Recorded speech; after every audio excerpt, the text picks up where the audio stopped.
Why do you smell that? Is poverty like a perfume where you come from?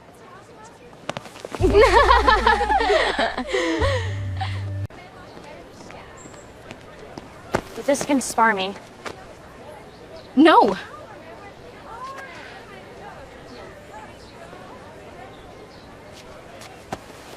Oh!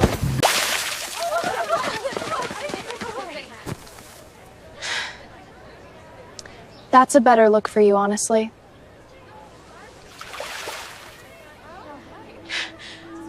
The courtyard roared with laughter. Not one person moved. But then, the crying new girl stood up, wiped the mud off her face, and looked Brittany dead in the eyes. What those bullies didn't know? That girl was about to flip every last one of them. Let me take you back to the beginning. Crestwood Academy sat on 12 acres of manicured land in Northern Virginia. The kind of school where the buildings looked like they belonged in a British period drama. Stone columns, ivy crawling up brick walls, a Latin motto carved above the front entrance that nobody could actually translate, but everyone pretended to understand. Tuition? $42,000 a year.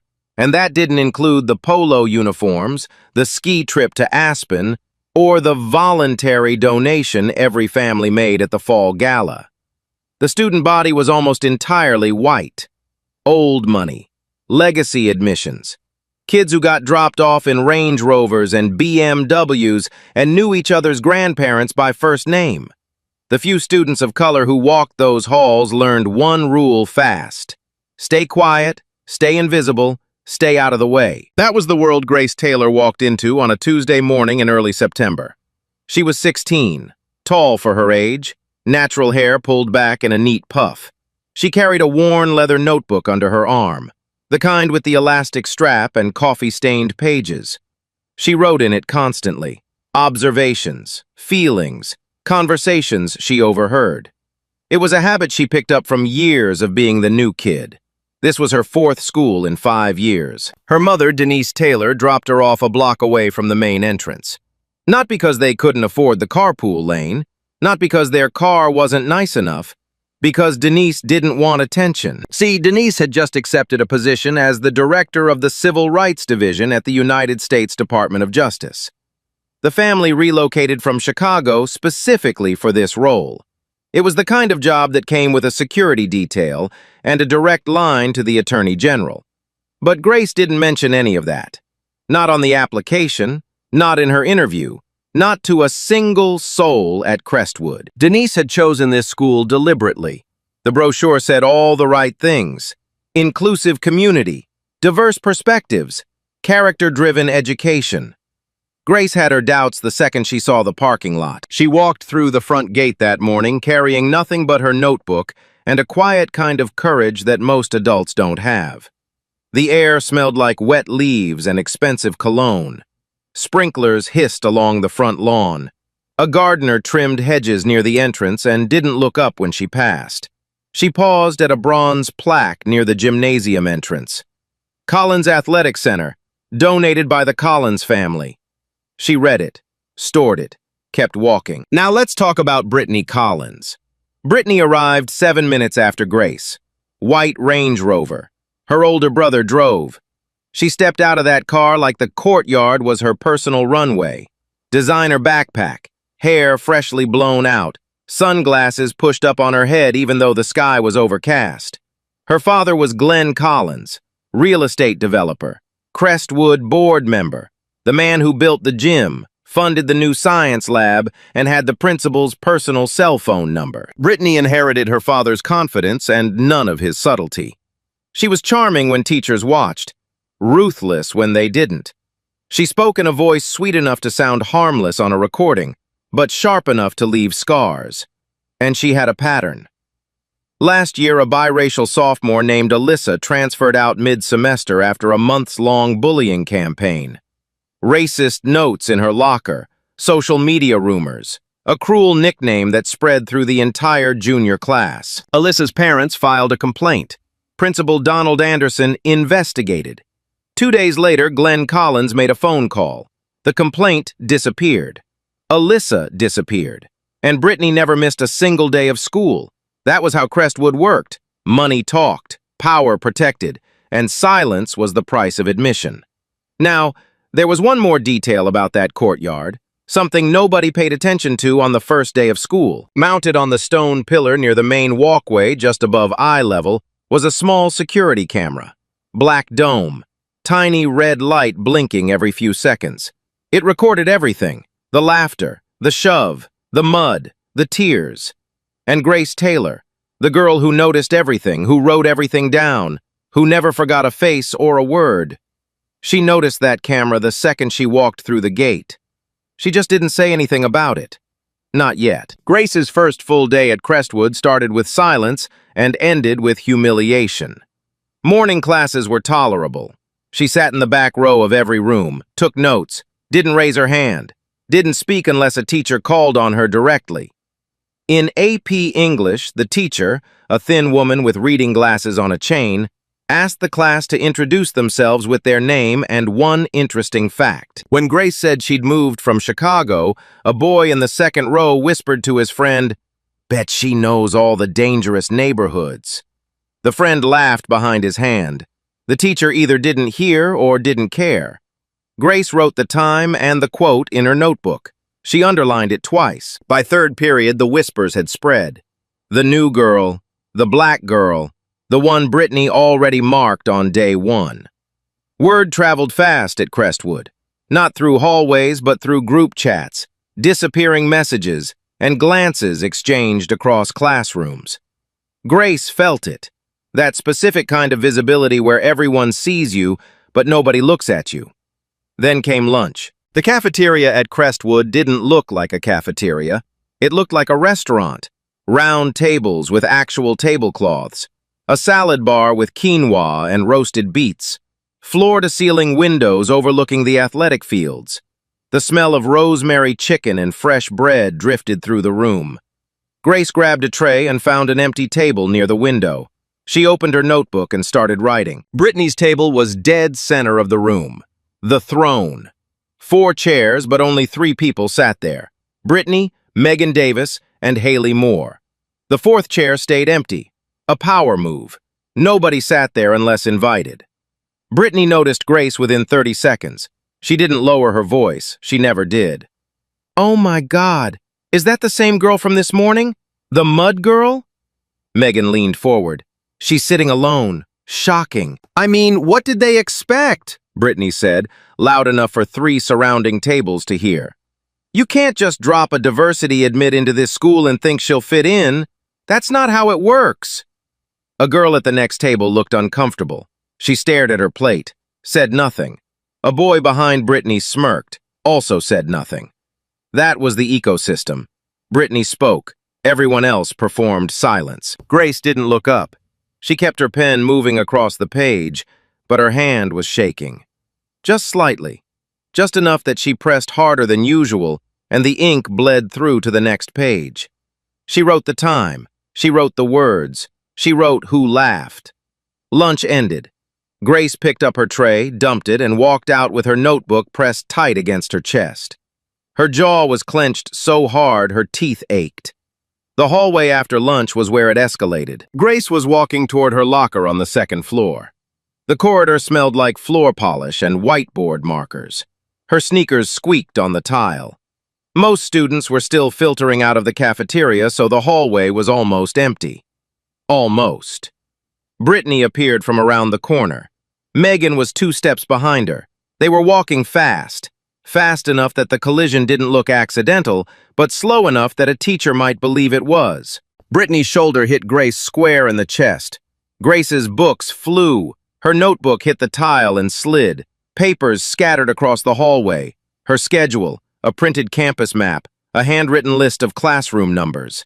Brittany stopped, looked down at the mess, then looked at Grace with a smile that had no warmth in it. "Oh my God, I'm so sorry. I literally didn't even see you there." She paused, tilted her head. "Maybe you should wear something brighter, so people can actually spot you." Megan laughed. Not a real laugh, a performance. She had her phone out, angled low, recording. Grace knelt on the floor and picked up her papers one by one. Her hands were steady now. Not because she wasn't angry, because she'd made a decision to be still. She reached for her notebook last. It had landed face open.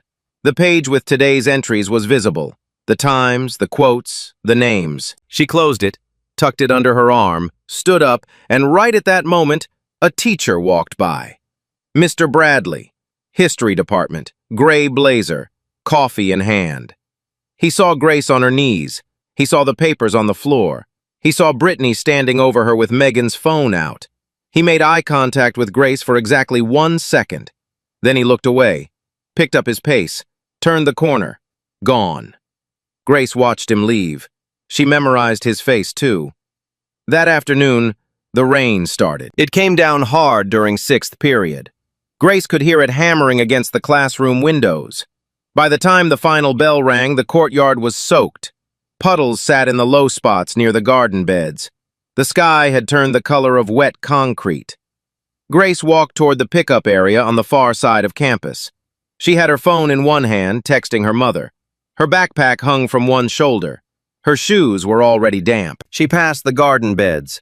The stone walkway narrowed here, and the ground on either side was soft, a patch of exposed earth that the rain had turned into thick, dark mud. That's where they were waiting.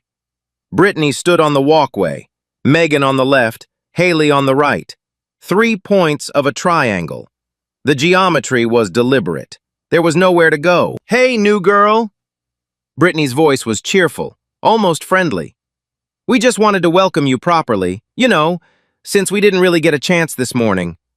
Grace stopped. Her eyes moved between the three of them.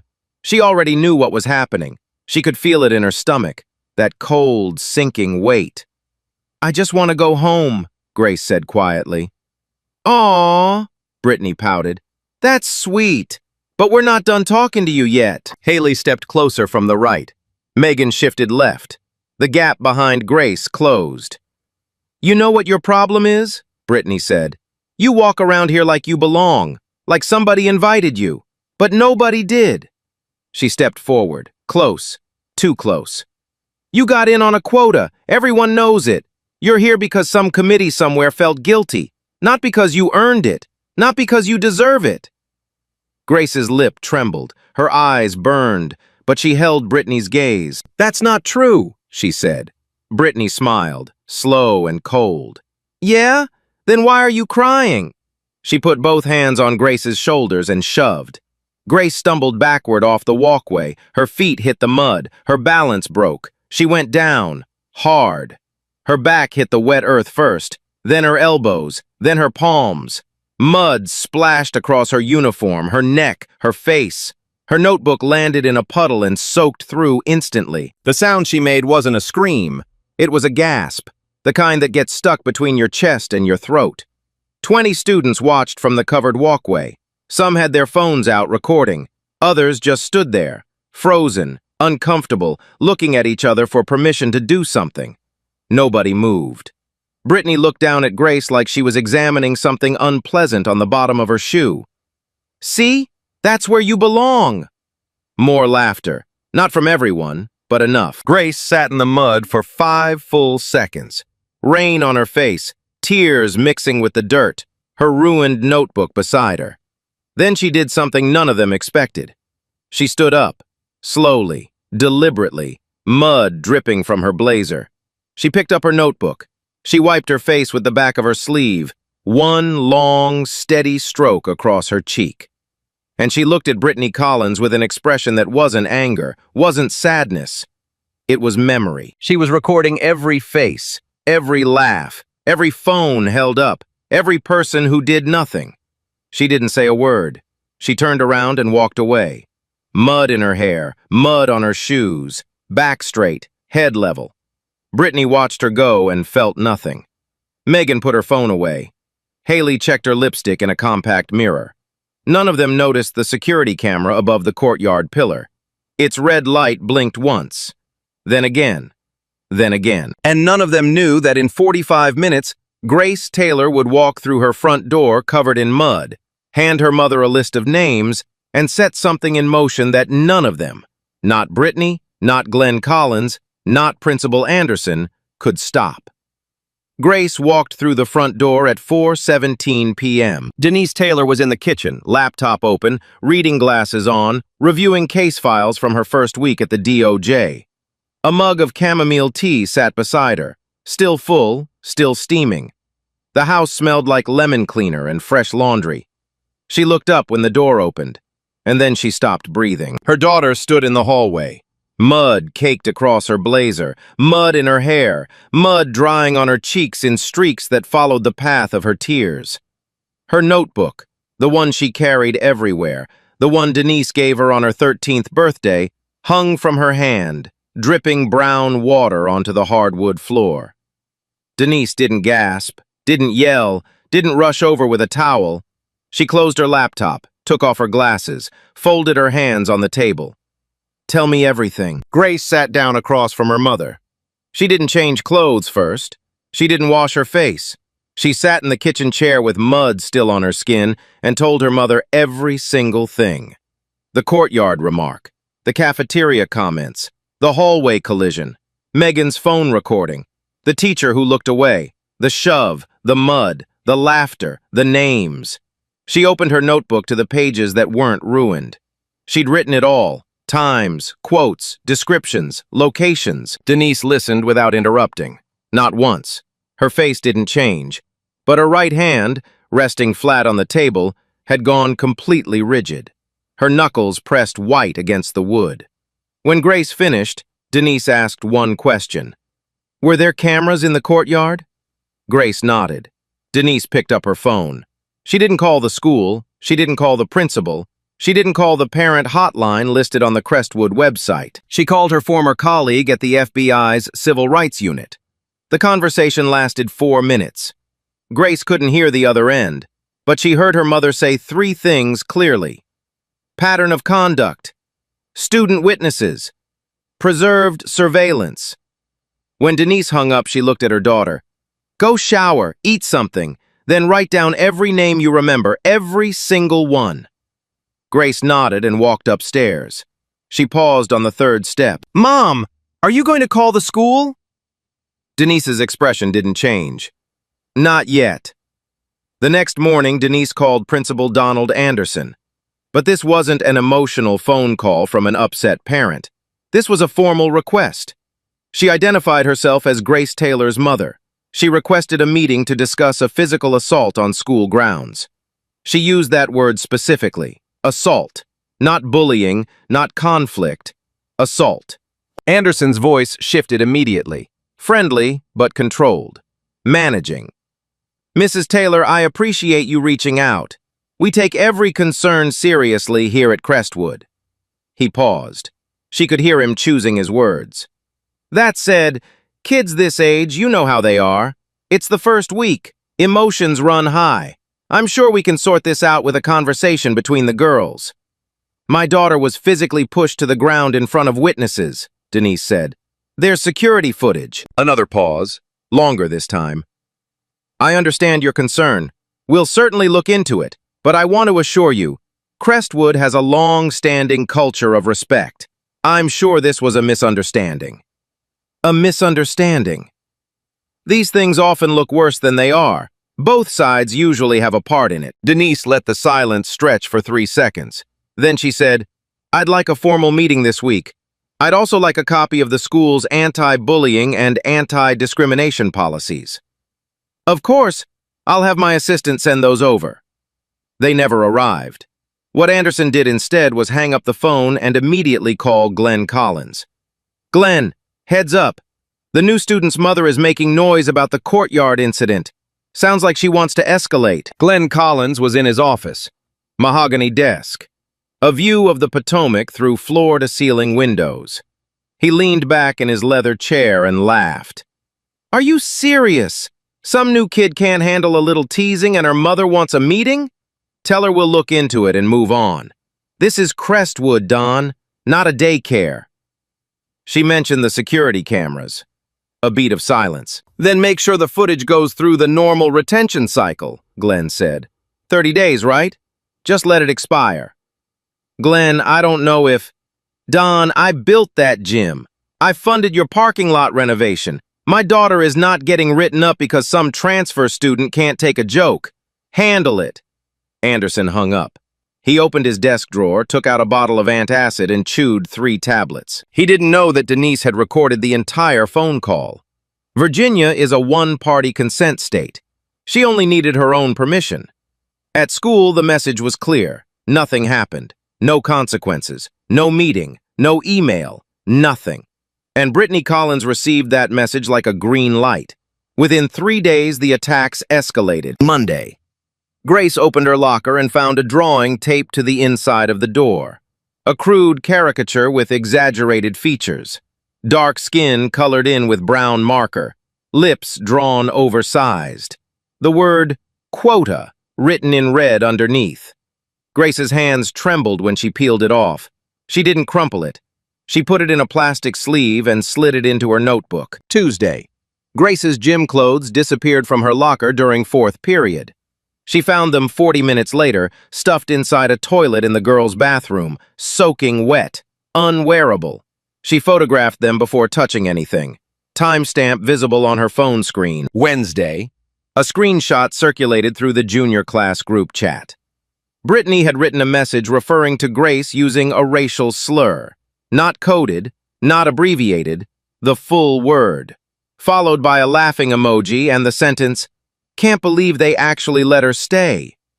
46 students saw that message. Not one reported it. Fear of Brittany ran deeper than any school policy. But someone, one student whose name Grace still doesn't know, took a screenshot and sent it to Grace through an anonymous Instagram account. No message, just the image. Grace saved it, added it to the file. Thursday, the line crossed. Grace was in the second-floor bathroom after 5th period, washing her hands. The faucet dripped unevenly, a metallic tapping against the porcelain sink. The fluorescent light above the mirror buzzed and flickered. The door opened. Brittany walked in first. Megan followed and stood against the door, blocking it. Brittany didn't smile this time. Her face was different, harder. She moved close, too close. Grace could smell mint gum and hairspray. "I heard your mommy made a phone call to Anderson." Grace didn't move. Her hands were still wet. "Let me make something really clear to you."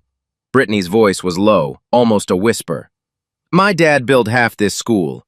He owns the board. He owns Anderson. And if you think running to your mother is going to change anything, you're dumber than you look." She leaned in closer, her mouth inches from Grace's ear. "If you snitch again, I will make your life here so miserable you'll beg to leave, just like the last girl." Megan had her phone out, recording. She thought she was building leverage, a video to hold over Grace. She didn't realize she was building evidence. Grace said nothing. Her heart hammered in her chest, her vision narrowed. But she stayed still, and the small pendant hanging from her neck, a simple silver chain her mother gave her before the first day, recorded every single word. Built-in microphone, continuous loop, 50 hours of storage. Denise Taylor didn't send her daughter into a war zone unarmed. The next day, the school made its final move. Glenn Collins called Anderson again and demanded Grace be transferred to different classes. "To reduce conflict," he said. Anderson complied within 24 hours. Grace, the victim, was the one moved. Separated from her existing schedule, dropped into random sections mid-lesson. Teachers looked at her with confusion. Students whispered. She was punished for being attacked. Denise filed a formal written complaint with the Crestwood School Board. Detailed, documented, 14 pages, evidence attached. The board chair, a man named Richard Caldwell, who played golf with Glenn Collins every other Saturday at the same country club, sent back a 2-sentence reply. "Your complaint has been received and is under review. We will follow up at the appropriate time." They never followed up. But Denise Taylor was not building a school case. She was building a federal one. Quietly, she contacted the DOJ's Educational Opportunities section, her own department. She recused herself formally to avoid any conflict of interest and handed the case file to a trusted colleague named Patricia Wells. She also called the National Civil Rights Legal Defense Fund. They assigned a team within 48 hours. And she made one more call, to a senior investigative reporter at the Washington Post who covered education and racial equity. She gave the reporter nothing on the record, not yet, just a name, a school, and a question. How many complaints has Crestwood Academy buried in the last 10 years? The reporter started digging that same afternoon. Nobody at Crestwood knew. Not Anderson, not Glenn, not Brittany, not a single member of the board. The gears were turning, slowly, quietly, the way they always turn when someone who understands the system decides to use it. 2 weeks passed. 2 weeks of Grace documenting. 2 weeks of Denise building. 2 weeks of Brittany Collins walking the halls of Crestwood Academy like nothing could touch her. And then came the assembly. Every September, Crestwood held what they called the Community Values Assembly, a school-wide event in the main auditorium. Parents invited, board members in the front row, the whole production, podium draped in the school crest, a string quartet playing softly as families filed in, programs printed on heavy cardstock. The auditorium smelled like wood polish and perfume. Leather seats creaked as parents settled in. Chandeliers cast warm, yellow light across the ceiling. It felt expensive. It felt safe. Glenn Collins sat in the front row, navy blazer, school pin on his lapel, legs crossed.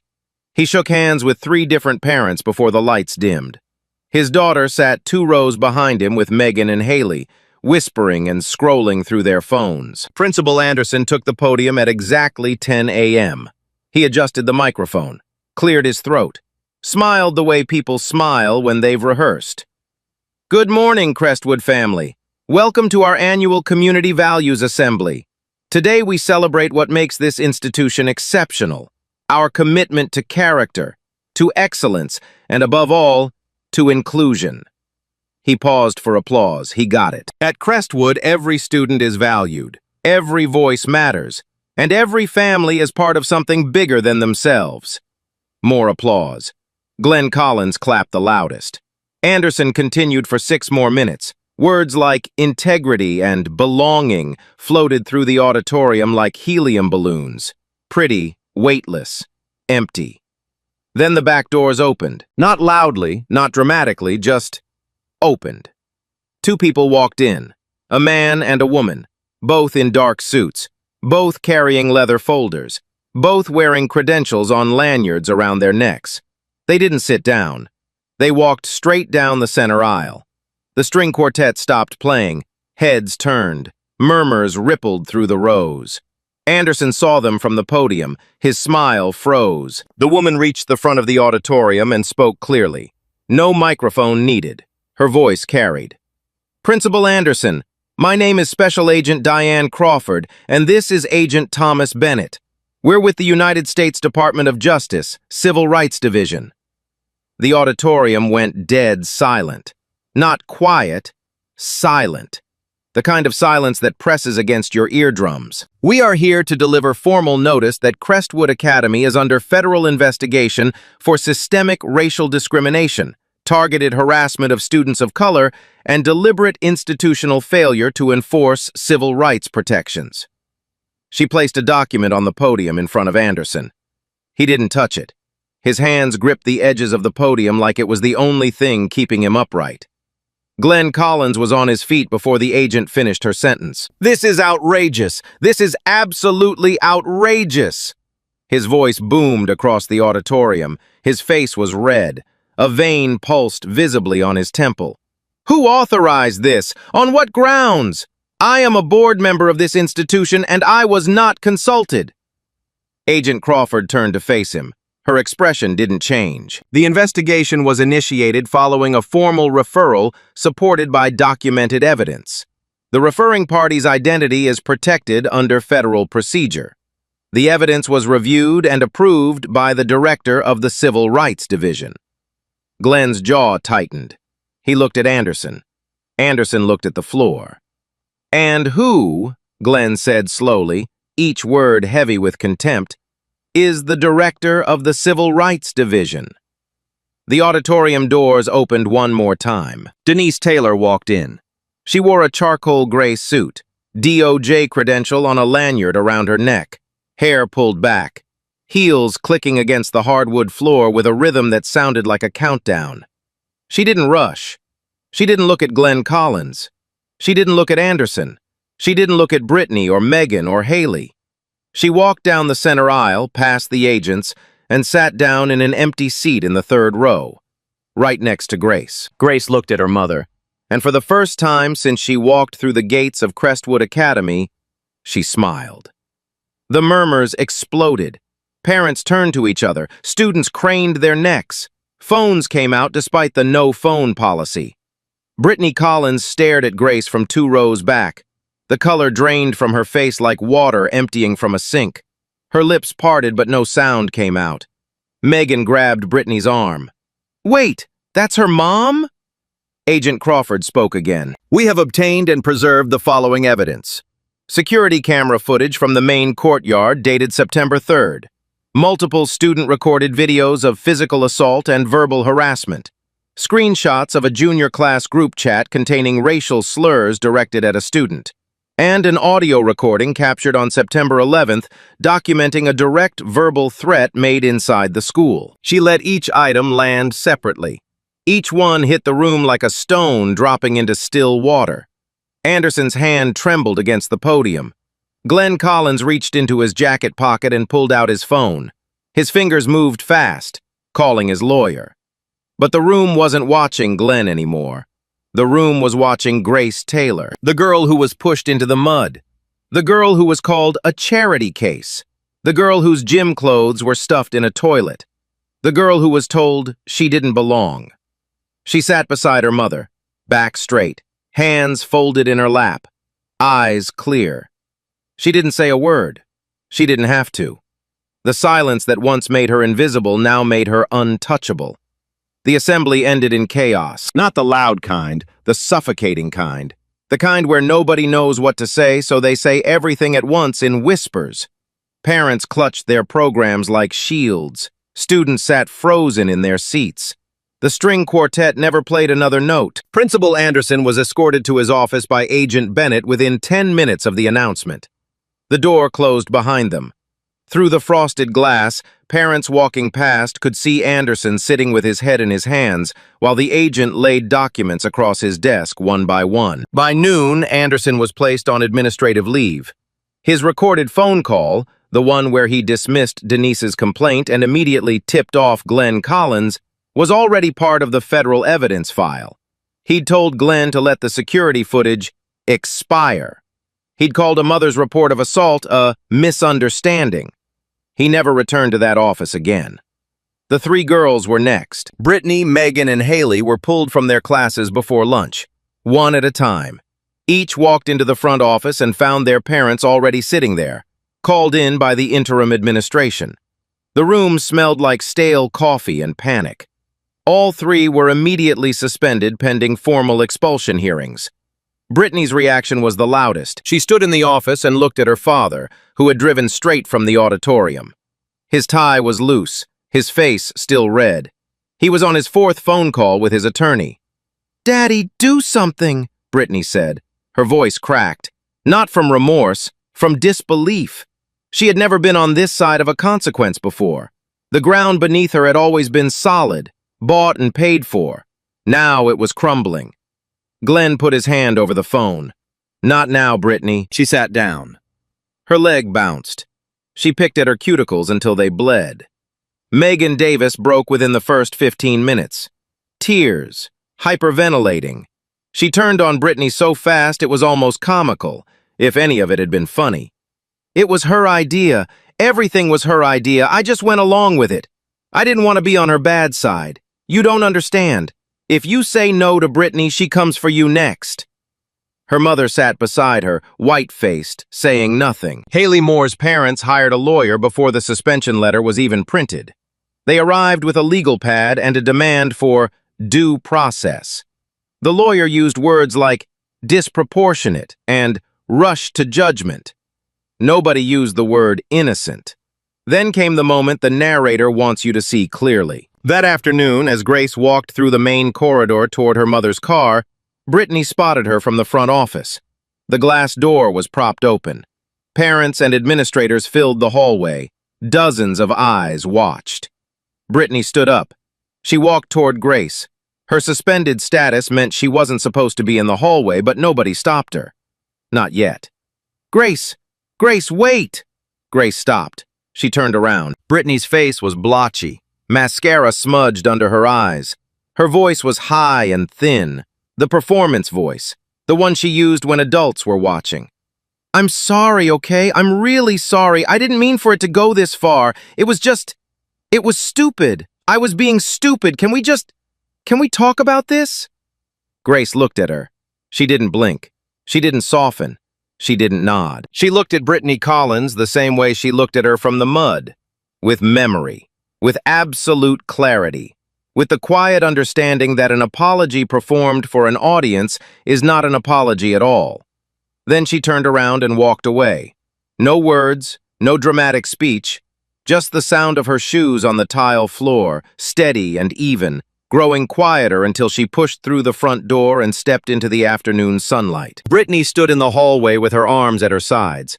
For the first time in her life, she said sorry, and it changed nothing. That evening, the school board chair, Richard Caldwell, Glenn's golf partner, submitted his resignation. 2 sentences. Effective immediately, for personal reasons. No press statement, no farewell, just gone. And at 6:47 p.m., while families across Northern Virginia sat down to dinner, the Washington Post published its first article. The headline read, Elite Virginia Academy under federal investigation for racial harassment. Board member's daughter identified as primary aggressor. By midnight, it had been shared over 40,000 times. Glenn Collins turned off his phone at 9 p.m. It didn't matter. The story didn't need his participation to spread. The dominoes were falling, and not a single one of them could be stood back up. The Washington Post article was a match. Social media was the gasoline. By morning, the story had been picked up by CNN, NBC, and 3 national education outlets. The headline lived on every platform. Shared, screenshotted, quoted, debated. Comment sections exploded. Hashtags formed overnight. Hashtag Crestwood Academy trended on X before the school's front office even opened. But the article wasn't the investigation. It was just the surface. Underneath, the DOJ team had been working for days. And what they found went far deeper than one girl pushed into the mud. Agent Crawford's team subpoenaed 10 years of internal records from Crestwood Academy. Emails, disciplinary files, complaint logs, board meeting minutes, financial records tied to donor influence over school policy. What they uncovered was a system, not a single incident, but a machine built to protect wealth and silence victims. 14 formal complaints of racial harassment had been filed by families of color over the past decade. 14. Every single one had been closed without action. The language in the resolution files was almost identical each time. Investigated and resolved, or insufficient evidence to proceed. Copy and paste, over and over. But the emails told a different story. In one exchange from 3 years ago, Anderson wrote to a board member. The Williams family is threatening to go public. Glenn says he'll handle it. Suggest we close the file and move on. In another from 5 years ago, another complaint from a minority parent. Same hallway, same group of students. I recommend we transfer the complainant to a different section to avoid further disruption. Transfer the complainant, not the aggressor. The victim. The pattern was surgical. Every time a student of color reported harassment, the school responded by isolating the reporter, moving their schedule, switching their classes, sometimes encouraging the family to consider other educational options. 3 families had pulled their children out of Crestwood after being told the school might not be the right fit for their child. Those families were all black or biracial. The school never used the word race in writing. They didn't need to. The pattern spoke for itself. And at the center of that pattern, again and again, was Glenn Collins. His fingerprints were on every buried complaint. Phone calls to Anderson, emails to board members, donations that arrived within weeks of a complaint being closed. The connection wasn't subtle. It was transactional. The DOJ filed a federal civil rights lawsuit against Crestwood Academy in the Eastern District of Virginia. The complaint named the school, the board, and Glenn Collins individually as a party who exerted undue influence over disciplinary proceedings to suppress racial harassment claims. The court moved fast. A consent decree hearing was scheduled within 6 weeks. Glenn Collins hired the most expensive law firm in Northern Virginia. 3 attorneys, 2 paralegals, a crisis communications consultant. His strategy was predictable: deny, deflect, delay. It didn't work, because the people started coming forward. First, it was Alyssa, the biracial student who transferred out the year before. Her family had kept quiet out of exhaustion and fear. But when they saw the Washington Post article, her mother picked up the phone and called Agent Crawford's direct line. Alyssa's testimony was devastating. She described months of targeted harassment, notes in her locker, social exclusion, a nickname so cruel the narrator won't repeat it. She described reporting it to Anderson. She described being told the school would handle it. She described her father receiving a phone call from Glenn Collins himself, suggesting that Alyssa might be happier at a school that's a better cultural fit. Then came the Robinsons, a black family whose son attended Crestwood 4 years ago. Same story, same phrases, same outcome. Then the Carters, then the Marshalls. 5 families, 10 years, 1 script. The consent decree hearing was held in a federal courtroom in Alexandria. Wood-paneled walls, American flag behind the judge's bench. The room was packed. Reporters in the back rows, parents on both sides, DOJ attorneys at one table, Crestwood's legal team at the other. Judge Harold Brown presided. 63 years old, silver hair, reading glasses he only wore when he wanted people to know he was reading carefully. Grace Taylor took the stand. She wore a navy blouse and sat with her hands folded on the witness table. She didn't fidget. She didn't cry. She spoke the way her mother taught her, clearly, specifically, and without embellishment. She described her first day: the courtyard, the cafeteria, the hallway, the mud, the locker, the bathroom, the group chat, the transfer. And then she opened her notebook, the mud-stained one, the one that fell in the puddle the day Brittany pushed her. The pages were warped and discolored. Some of the ink had bled, but the entries were legible, every single one. She read aloud the entry from the night of the mud incident. Today I was pushed into the dirt in front of people who watched and did nothing. I don't know their names yet, but I will. I wrote down what I could see through the mud on my eyelashes. 3 girls, 30 witnesses, 1 camera, 0 help. The courtroom was silent. A reporter in the back row wiped her eyes. Grace closed the notebook. She looked at Judge Brown. I did everything I was supposed to do. I told the truth. I kept records. I asked for help. And the school chose to protect the people who hurt me. She paused. I'm 16. I shouldn't have had to build a federal case to be safe at school. Judge Brown removed his glasses. He let the silence hold for a long moment. Then he spoke. This court has reviewed extensive documentation of a pattern of deliberate institutional failure. Crestwood Academy did not merely fail to protect its students of color, it actively participated in silencing them to preserve its financial relationships. That is not negligence. That is complicity. The ruling was comprehensive. Crestwood was placed under a federal consent decree with independent oversight for 5 years. Mandatory anti-discrimination training for all staff, faculty, and board members, annually. An external review of every disciplinary action involving students of color from the past decade. A full-time civil rights compliance officer installed on campus. Glenn Collins was formally removed from the school board. His name was stripped from the athletic wing. The bronze plaque Grace had paused to read on her first day, Collins Athletic Center, was unbolted from the wall and carried out in a cardboard box. Brittany Collins was formally expelled. She faced a juvenile petition for assault and criminal harassment. The court ordered 200 hours of community service, 18 months of mandatory counseling, and participation in a restorative justice program. Megan Davis and Haley Moore were expelled as well. Both received community service and mandatory counseling. The gavel came down. The courtroom exhaled. And somewhere in the third row, Grace Taylor sat beside her mother, notebook on her lap, back straight, eyes clear. She didn't celebrate. She just wrote the date at the top of a new page. 3 months after the ruling, Grace Taylor transferred out of Crestwood Academy. Not because she was pushed out, not because she was afraid, not because anyone asked her to leave. She chose to go. Denise offered to keep her enrolled. The new administration would have welcomed her back with open arms. The consent decree guaranteed protections that didn't exist before. Crestwood, on paper, was a different school. But Grace didn't want to walk those halls anymore.